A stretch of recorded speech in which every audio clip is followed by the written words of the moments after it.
राधे राधे दोस्तों, आप सभी का स्वागत है आप ही के चैनल में जिसका नाम है Sonu sir commerce classes.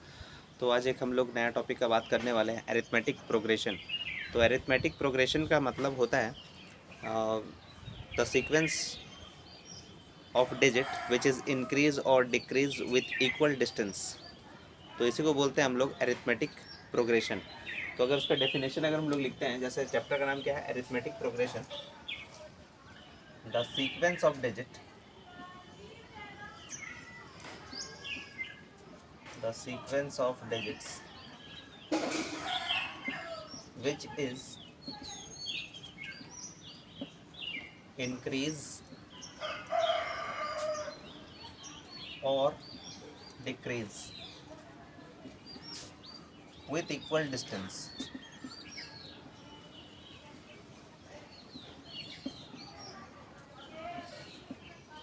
that is AP।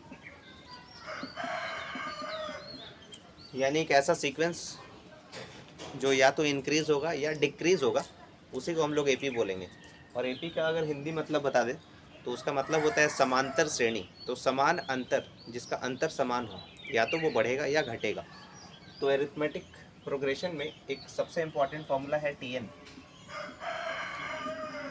T N equals to होता है A plus N minus one into D, जिसमें टी एन जो है वो लास्ट टर्म होता है।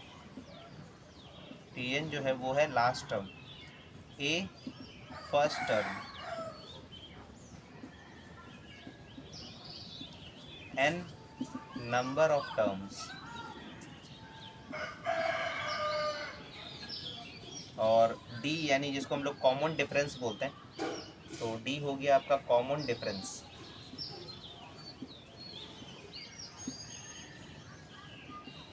कॉमन डिफरेंस कैलकुलेट करने के लिए सेकेंड टर्म में से फर्स्ट टर्म अगर माइनस करेंगे तो कॉमन डिफरेंस आ जाएगा, या तो थर्ड टर्म में से अगर हम लोग सेकेंड टर्म अगर माइनस कर देते हैं तो कॉमन डिफरेंस आपका आ जाएगा।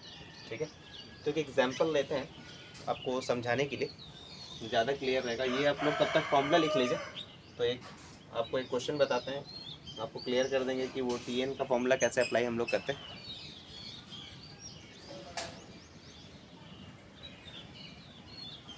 लिख लिए सब कुछ? तो एक फॉर्मूला लेते हैं हम लोग, एक क्वेश्चन ले लेंगे।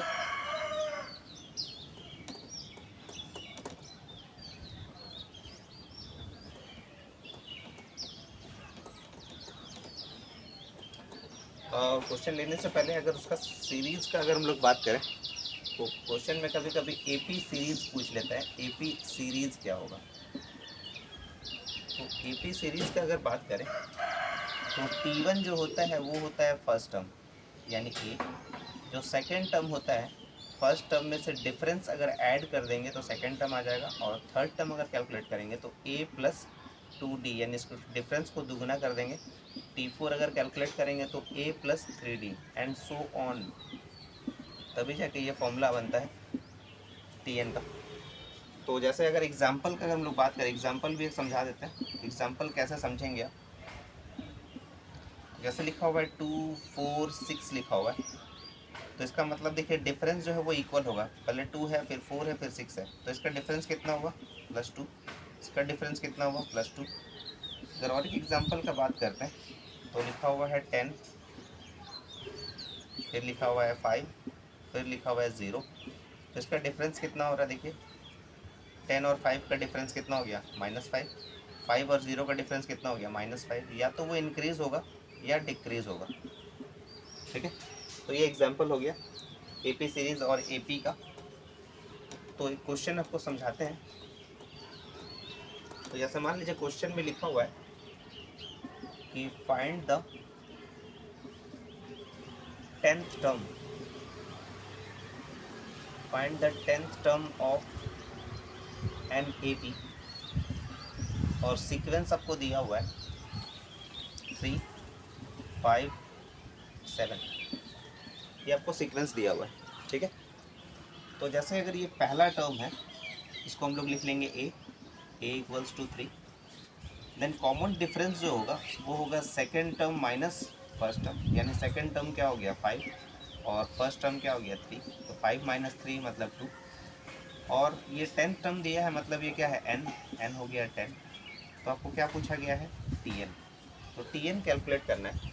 तो जैसे अगर आप इसको आगे अगर कंटिन्यू भी करेंगे तो वही डिजिट आएगा, जैसे 3 है, 5 है, फिर 7, 9, 11, 13, 15, 17, 19, 21। तो ये 21 आपका आंसर आना चाहिए। तो जैसे देखिए tn का अगर हम लोग फॉर्मूला यूज़ करते हैं तो a plus n minus 1 into D होता है। तो फर्स्ट टर्म हो गया 3 प्लस n हो गया 10 माइनस 1 और इसका डिफरेंस है 2। तो 3 प्लस n माइनस 1 यानी 9, 9 टू जा 18, 18 प्लस 3 यानी 21। तो tn का ये कॉन्सेप्ट हम लोग 10th टर्म का यूज़ कर लिए। तो आपका वैल्यू आ गया 21। तो यहाँ भी आपको बता रहे थे कि 21 अगर आप इस सीक्वेंस में लिखेंगे तो 21 ही आएगा। लेकिन जब हम लोग को पता है फॉर्मूला, जैसे मान लीजिए अगर 10 पूछा है, जैसे 100 टर्म पूछ देगा तो उसीलिए फिर ये फॉर्मूला हम लोग अप्लाई कर लेंगे। ठीक है, तो ये तो हो गया कि जब आपको n दिया रहेगा, यानी 10th टर्म दिया, मतलब ये क्या दिया हुआ, n दिया। कभी कभी आपको ये आंसर दिया रहेगा कि ये 21 आपका आंसर है, तो ये कितने बार में आएगा, तो यानी हाउ मेनी, यानी which term of the AP, इस टाइप का क्वेश्चन लिखा रहेगा। तो इसीलिए आपको क्या फाइंड आउट करना होगा, उसमें n फाइंड आउट करना होगा। तो एक कॉन्सेप्ट उसका भी हम लोग यूज़ कर लेते हैं।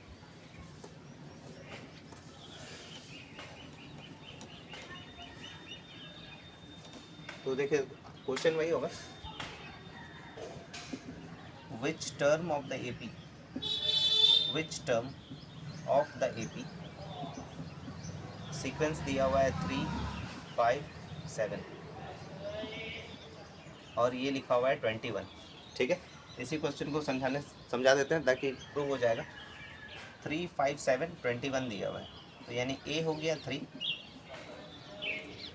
कॉमन डिफरेंस हो गया 5 माइनस 3 यानी 2, 21 हो गया tn, और हम लोग को n फाइंड आउट करना है, ये कितने बार में आएगा 21।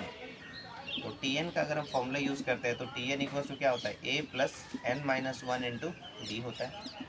तो tn हम लोग को दिया हुआ है 21, a का वैल्यू है 3 प्लस n माइनस 1 और डिफरेंस आपको दिया गया है 2 का। तो एक काम कीजिए, जैसे ये प्लस में दिया हुआ है तो इसको माइनस में लेके आ जाइए, 21 माइनस 3, और ये इनटू में है तो इसको डिवाइड में ले लीजिए और यहाँ लिख लीजिए n माइनस 1। तो 21 में से 3 माइनस कर दीजिए 18, 18/2 और यहाँ हो जाएगा n माइनस 1।